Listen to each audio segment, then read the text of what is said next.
Organizaciones no gubernamentales y cancilleres de distintos países exhortan a las autoridades de Israel que permitan el paso de ayuda humanitaria a Gaza para poder paliar una hambruna que desespera cada día más a la población local. Así las cosas, esta es una petición que podría recibir respuesta si avanzan las negociaciones para un alto el fuego. Pau Mosquera desde Madrid nos comenta lo último que se sabe. Pau, buenas tardes, adelante.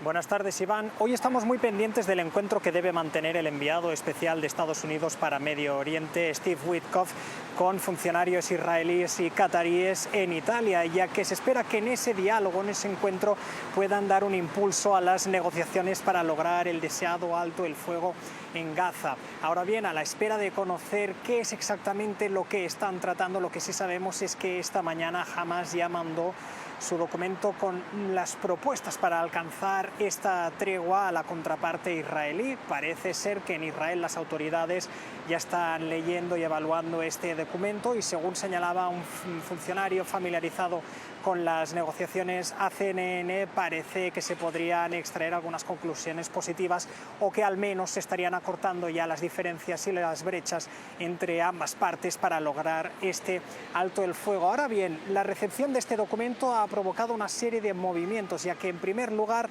hace unas horas hemos conocido que Israel retiraba a su parte negociadora de Doha en Qatar para poder estudiar mejor estas propuestas y ofrecer una respuesta a la altura después de conocer el documento. Y también recientemente hemos conocido que Estados Unidos ha hecho lo propio. Witkoff, a través de sus redes sociales, anunciaba que también han llamado a consultas a sus negociadores en Doha, ya que consideraba que estas propuestas realizadas por Hamas, y voy a leer literalmente, demuestran claramente su falta de voluntad para alcanzar un alto el fuego. Además, decía que Hamas con estas propuestas no está actuando ni coordinándose de buena fe. Así que muy pendientes a ver qué puede seguir ahora a continuación. En cualquier caso, mientras vemos cómo pueden seguir estas negociaciones, cada vez son más las voces tanto de organizaciones no gubernamentales como cancilleres de diferentes países que le solicitan a Israel que permita la entrada de ayuda humanitaria en Gaza. El jefe de la Agencia de las Naciones Unidas para los Refugiados Palestinos decía hoy que muchos de los que siguen en Gaza no son ni vivos ni muertos, son una especie de cadáveres andantes que están sufriendo de la hambruna, una hambruna que, según el director de la Organización Mundial de la Salud, Tedros Adhanom, es masiva. Así al menos lo demostrarían los datos que facilita el Ministerio de Salud de Gaza, que este martes cifraba en 900.000 los niños que están sufriendo hambre y cerca de 70.000 los que presentan signos de desnutrición. Iván. O confirme, ¿qué posibilidades hay de que ese alto el fuego reanude el suministro de ayuda humanitaria en Gaza? Pues esa es una de las cuestiones, Iván, que parece que tratarán Witkoff y las contrapartes israelíes y cataríes en este encuentro que tiene lugar en la isla de Cerdeña, en Italia. No queda muy claro de qué forma se podría materializar esa reanudación de la ayuda humanitaria, pero parece ser o podría ser una posibilidad que las Naciones Unidas fueran las responsables de garantizar el suministro de la comida y medicamentos dentro de Gaza, pero quedaría también pendiente, en ese caso, terminar de perfilar cuáles serían los corredores que se utilizarían y, sobre todo, si se establecería un sistema de monitoreo. En cualquier caso, desde la Agencia de las Naciones Unidas para los Refugiados en Palestina afirmaban que tienen el equivalente a cerca de 6.000 camiones llenos de comida y medicamentos, tanto en Jordania como en Egipto, que están listos para entrar y poder facilitar esa ayuda a aquellos que lo necesitan. Iván. Pau, gracias por haber estado con nosotros. Era nuestro compañero Pau Mosquera quien nos acompañaba desde Madrid. Y seguimos hablando de este tema porque, tal como nos decía Pau, un espectáculo de horror fue como describió lo que ocurre en Gaza el secretario general de las Naciones Unidas, Antonio Guterres. Durante la sesión del Consejo de Seguridad de este miércoles aseguró que el nivel de destrucción no tiene comparación. Nuestro compañero Jeremy Diamonds nos ofrece una mirada dentro de esta tragedia. Les advertimos que algunas de las imágenes pueden resultar perturbadoras.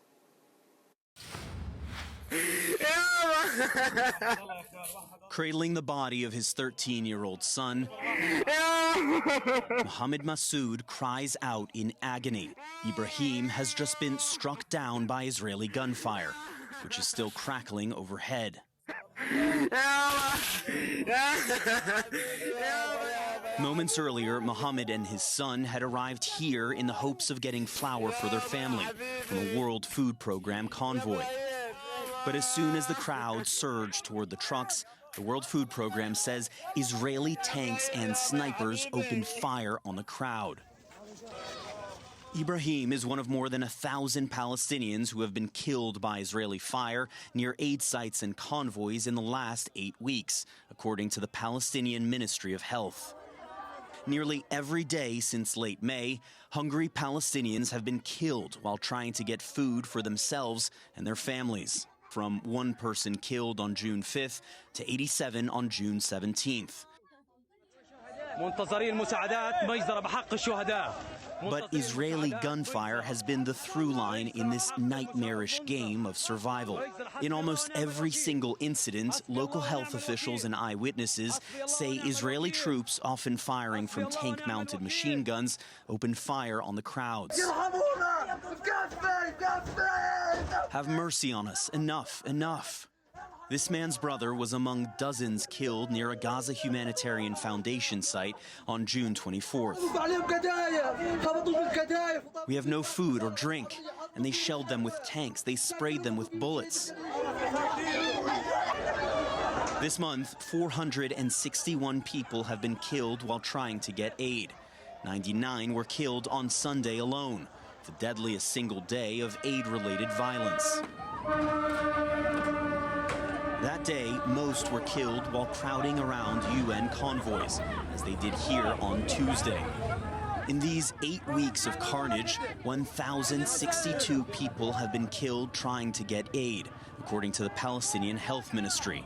That's 1 out of every 5 people killed in Gaza during that time. In a world where the quest for survival can turn deadly, none has been deadlier than trying to collect aid through the Gaza Humanitarian Foundation, a private American organization backed by Israel. 60% of all aid-related killings since late May have taken place near GHF sites, according to a CNN analysis of Palestinian Health Ministry data. GHF rejected what it called false and exaggerated statistics and said there is violence around all aid efforts in Gaza. The bullets crackling over this hunched crowd are among countless fired at Palestinians trying to make it to this GHF site in southern Gaza. Satellite imagery captured the next day, 3 military vehicles can be seen parked between a crowd of people and the GHF site. Tanks and troops have been posted near all 4 GHF sites that have been operational at different times since late May. It is a militarized aid distribution system that the UN warned would turn deadly. Ya Allah. A CNN investigation into one of the first GHF-linked shootings in early June pointed to the Israeli military opening fire on crowds of Palestinians. The Israeli military denied it then.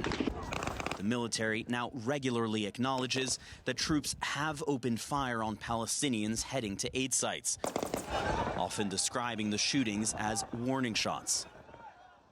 But Israeli soldiers described a, quote, killing field near the GHF sites to the Israeli newspaper Haaretz last month, saying they were ordered to fire at unarmed crowds. Where I was stationed, between 1 and 5 people were killed every day, one soldier told the paper. They're treated like a hostile force. No crowd control measures, no tear gas, just live fire with everything imaginable.